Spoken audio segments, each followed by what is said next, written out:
now know that there are plenty of precautions that can be taken.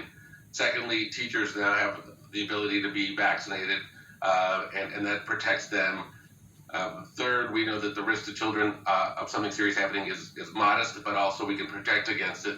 So there are a set of layered mitigations that the CDC suggests that are going to have to be adopted locally to the local conditions.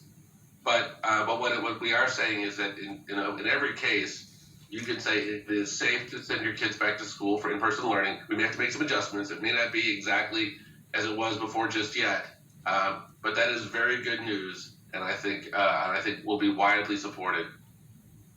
Let me ask you about what Republican Senator Rand Paul is trying to do. He wants to repeal the mask mandate on commercial flights. I was just flying across the country from California.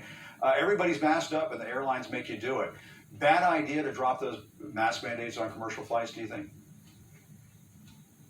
Look, a bad idea for politicians to get in the middle of this. Because when politicians are getting in the middle of this, we're not hearing from the people who actually know, which is scientists. He should step back, get out of this arena, and let the scientists make their decisions. The CDC actually studies data. He studies polls. He looks at what his supporters, who are quite anti-establishment, quite anti-mask, anti-vaccine, want, and he says popular stuff, and it helps them raise money. But what about the idea of dropping the masks? Do you think it's a good idea? Should people continue to wear masks on these planes?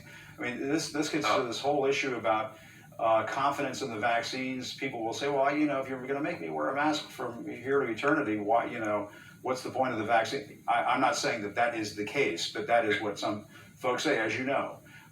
So what do you think? Yeah. Time to relax that. Here's how I look at it. And by the way, I'm not a scientist either, so let's listen to the scientists, and that's what I do. The reason I think it makes sense to wear a mask when you travel is you have no idea who you're getting on the plane with and where they're coming from. The planes themselves are pretty good ventilation, but I could be getting on a plane with people from 7 different countries with who knows what variant, and so it makes a lot of sense to just add that extra layer of protection when you're in that kind of environment. When I'm in my own community here in California, and I know that the prevalence here is very, very low, and I've been vaccinated, then I don't wear a mask when I go to restaurants or I go indoors or go to a concert because I feel quite safe. So I think that's why there's the difference. And again, it's not forever. These things are for an intermediate period of time until such time as we defeat this defeat this virus a little bit further.